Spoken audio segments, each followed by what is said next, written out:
আসসালামু আলাইকুম viewers, welcome back to my YouTube channel. আশা করি যে যেখানে আছেন সবাই খুবই ভালো আছেন। আজ আমি খুবই মজার এবং সহজ একটি রেসিপি শেয়ার করব, কাঁচাগোল্লা বা প্রাণহারা মিষ্টির রেসিপি। খুবই অল্প কিছু উপকরণ দিয়ে 30 মিনিটসেরও কম সময়ের মধ্যে বানানো যায় কাঁচাগোল্লা। যারা অতিরিক্ত মিষ্টি খেতে পছন্দ করেন না তাদের জন্য কাঁচাগোল্লা একটি পারফেক্ট মিষ্টি। আমার আজকের এই ভিডিওটি ভালো লাগলে প্লিজ লাইক করবেন, শেয়ার করবেন এবং আমার চ্যানেলটিকে সাবস্ক্রাইব করবেন। কাঁচাগোল্লা বানানোর জন্য আমি 2 লিটার দুধ নিয়ে নিলাম। দুধকে বলক আসা পর্যন্ত জাল করে নিতে হবে। দুধ বয়েল হওয়ার পর আমি এর ভেতরে 2 টেবিলস্পুন ভিনেগার এবং 2 টেবিলস্পুন পানি মিশিয়ে দিয়ে দিচ্ছি। দুধ অলরেডি ছানা হয়ে গেছে, চুলার হিট অফ করে দিতে হবে।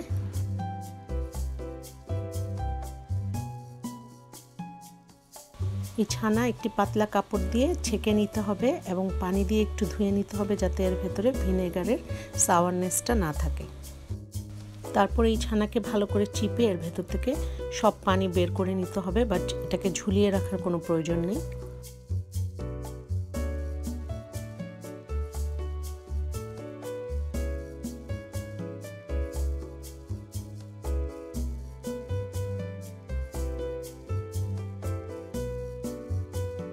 ছানাকে আমি 2টি ভাগে ভাগ করে নিয়েছি। অর্ধেকটা ছানা আমি কাঁচা অবস্থায় রেখে দিচ্ছি, বাকি অর্ধেক ছানাকে আমি হালকাভাবে মথে নিচ্ছি, বাট এটাকে আমি মিহি করছি না। ছানার ভেতরে এখন দিয়ে দিচ্ছি 2 টেবিলস্পুন চিনি। চিনি আপনি আপনার টেস্ট অনুযায়ী কম বেশি করতে পারবেন। চিনিকে এখন ছানার সাথে ভালোভাবে মিক্স করে নিচ্ছি।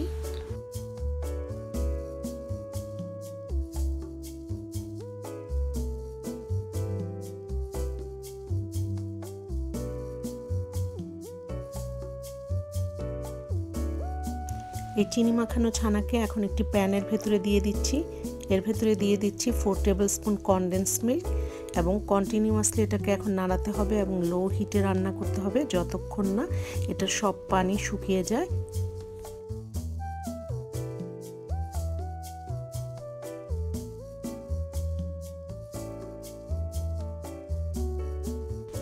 এই ছানাকে কিছুক্ষণ লো হিটে কুক করার পর যখন পানি শুকিয়ে যাবে এবং এটা ঘন হয়ে একটা আঠালো ডোর মতো হয়ে যাবে তখন চুলা অফ করে দিতে হবে এবং এটাকে নামিয়ে নিতে হবে।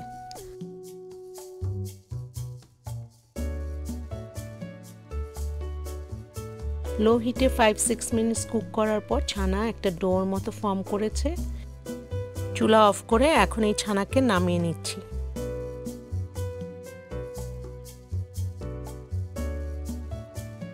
আমি অর্ধেকটা ছানা যে কাঁচা রেখে দিয়েছিলাম তার সাথে রান্না করা ছানাটা মিশিয়ে নিচ্ছি।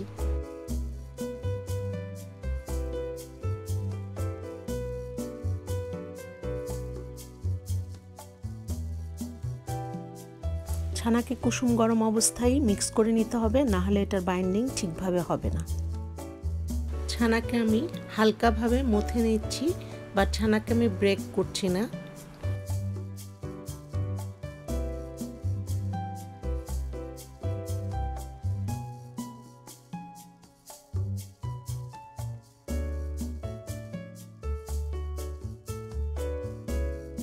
এই ছানা দিয়ে আমি এখন একটি লম্বা স্মুথ ডো বানিয়ে নিয়েছি।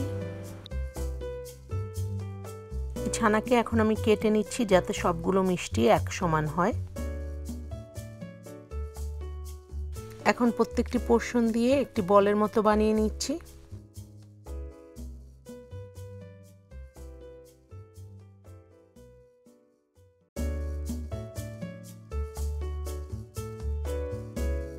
একে একে সবগুলো মিষ্টি আমি বানিয়ে নিব।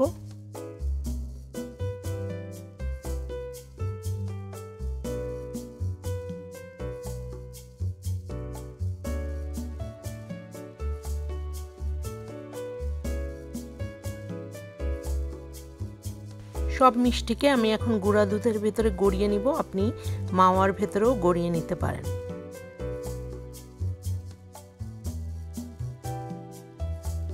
সহজে এবং ঘরে থাকা অল্প কিছু উপকরণ দিয়ে তৈরি হয়ে গেল খুবই মজার মিষ্টি কাঁচাগোল্লা বা প্রাণহারা। আমি একটি ডিশের ভেতরে একে নিয়ে নিয়েছি। দেখতে খুবই সুন্দর হয়েছে, খেতেও খুব টেস্টি হয়েছে। আমার আজকের এই ভিডিওটি ভালো লাগলে অবশ্যই লাইক করবেন, শেয়ার করবেন। যারা এখনও আমার চ্যানেলটিকে সাবস্ক্রাইব করেননি প্লিজ সাবস্ক্রাইব করবেন, আর যারা অলরেডি সাবস্ক্রাইব করেছেন তাদেরকে অসংখ্য ধন্যবাদ। আবারও কথা হবে ইনশাআল্লাহ অন্য কোনো রেসিপি নিয়ে। সে পর্যন্ত সবাই ভালো থাকবেন, সুস্থ থাকবেন, সবাই সবার জন্য দোয়া করবেন। Thanks for watching. Allah Hafiz.